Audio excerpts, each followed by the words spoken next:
Picture this: you inherit a huge piece of land from your grandfather. It's been in your family for generations, a beautiful, untouched stretch of nature.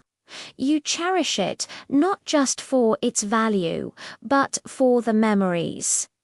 Then, one day, you get a letter.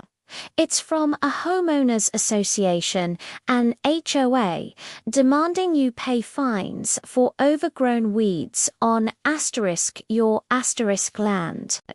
Confused? So was I. This wasn't just any letter.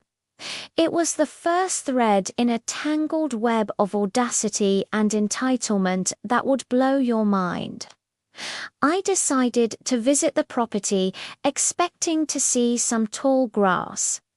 What I found instead was a nightmare.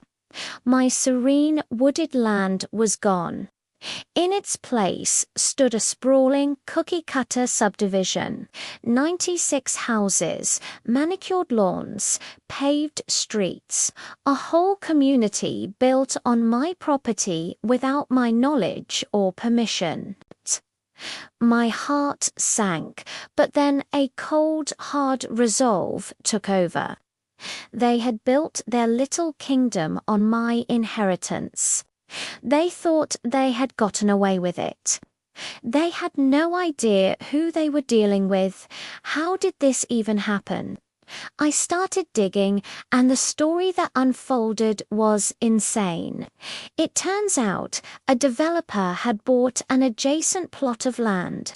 Through a combination of what I can only call gross incompetence and sheer arrogance, they just kept building. They expanded right onto my land, assuming it was part of their purchase. They filed plans, got permits, and the city incredibly approved everything without proper title checks. The HOA was formed, people moved in, and for years they lived their lives on property that legally belonged to me. The letter from the HOA was the key. It was their first mistake. By trying to fine me, they officially acknowledged me as the landowner. It was the piece of evidence I needed. A sly grin spread across my face. They had just handed me the shovel to dig their own grave. So I paid the small fine. Yes, you heard that right. I paid it. I wanted the transaction on record. I wanted them to be comfortable, to think I was just some pushover they could bill whenever they felt like it. For months, I let them continue.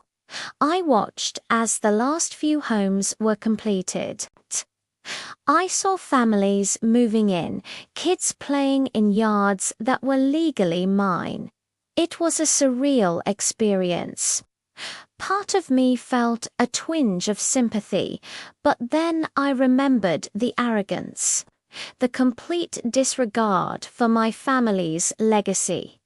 They hadn't just made a mistake. They had stolen my land and then had the nerve to send me a bill for it. My grandfather had always taught me to play the long game.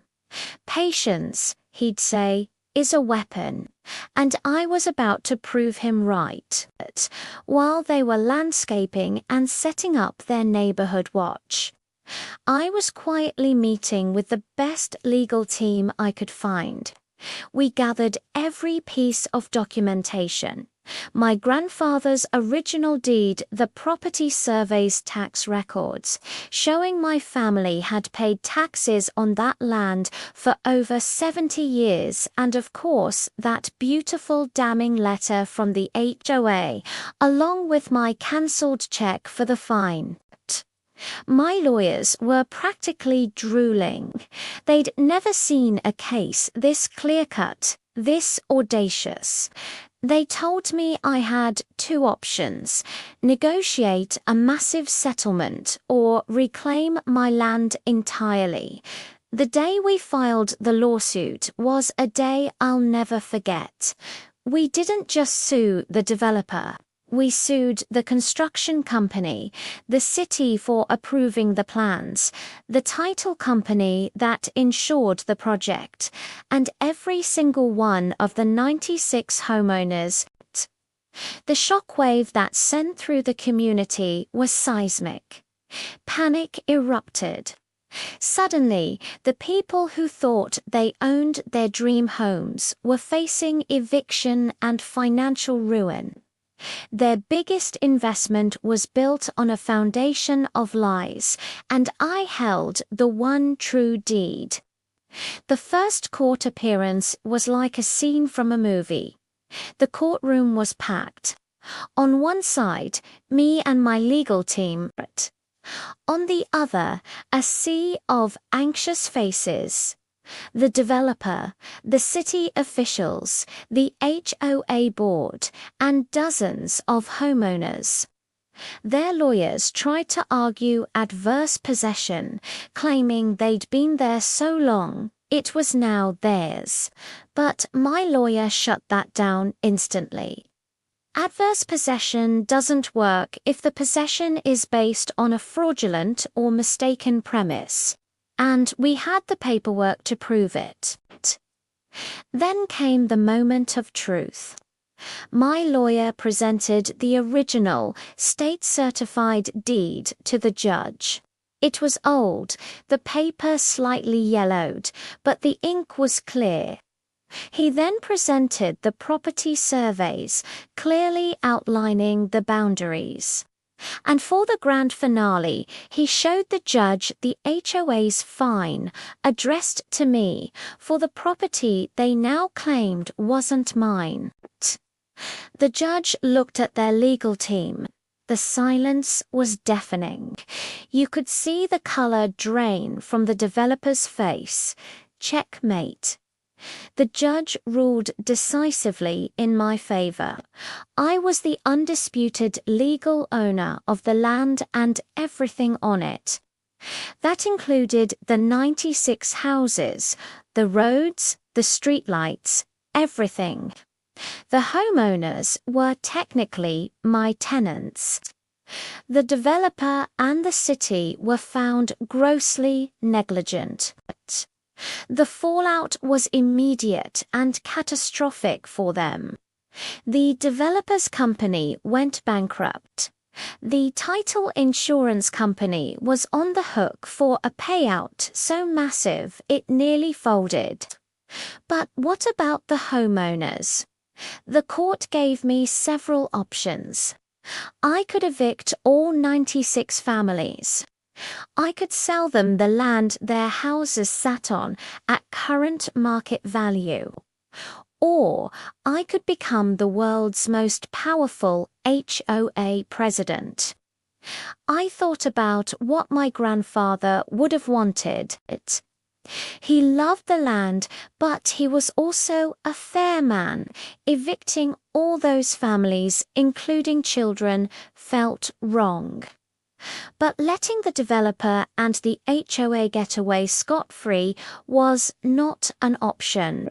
So I devised a plan, a little bit of justice, and a little bit of revenge. I offered to sell the land to each homeowner for a symbolic price of $1. There was, however, a catch, a big one. The sale was conditional on them dissolving their existing HOA and its ridiculous rules. No more arguments over the color of your mailbox or the height of your grass. In its place, I established a new land trust, which I would manage. The mandatory fee for this trust was exactly what the developer owed me for the use of my land for all those years, divided amongst the 96 homes. It was a hefty sum, but it was their only path to legally owning their homes. They had no choice but to agree. The old power-tripping HOA was disbanded overnight. The developer's debt was settled by the people who had bought into his sham. I used the money to pay my legal fees and set up a conservation fund in my grandfather's name. I now own a small plot in the middle of the development, which I've turned into a beautiful community park dedicated to him.